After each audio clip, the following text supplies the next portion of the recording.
அனைவருக்கும் வணக்கம் நண்பர்களே. எல்லாம் நலமாக இருக்கீங்களா? எங்கே தான் இருக்கீங்கன்னு தானே யோசிக்கிறீங்க. இருங்க நானே சொல்லிடுறேன்.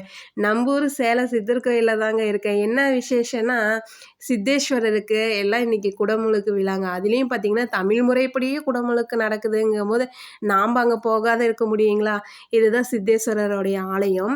இந்த சைடு வந்து பார்த்திங்கன்னா காளியம்மன் கோவில் சைடில் பார்த்திங்கன்னா சித்தேஸ்வரர் சுவாமி, விநாயக பெருமான், அப்புறமேட்டு இந்த சைடு பார்த்திங்கன்னா கருங்காட்டு காளியம்மன் முதல் கொண்டு கீழே அரக்கரெல்லாம் இருக்காங்க.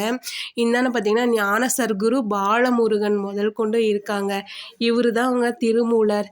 இந்த சைடு இருக்கார் பார்த்திங்களா காளிங்கநாதர். பக்கத்துலேயே பாருங்கள் பூரண கலசம் கொண்டு வச்சுருக்காங்க. இவங்களால தான் இந்த இடத்துல கோவில் உருவாகி இருக்குது அப்படின்னு பெரியவங்களாம் சொல்லியிருக்காங்கங்க. சரின்னு சொல்லிட்டு அதனால் நாங்கள் வந்திருக்கோங்க. அவ்வளோ அருமையாக இருந்ததுங்க. உங்களுக்கு பிடிச்சிருந்தா சப்ஸ்கிரைபர் பண்ணுங்கள், ஃபாலோ பண்ணுங்கள். Thank you friends.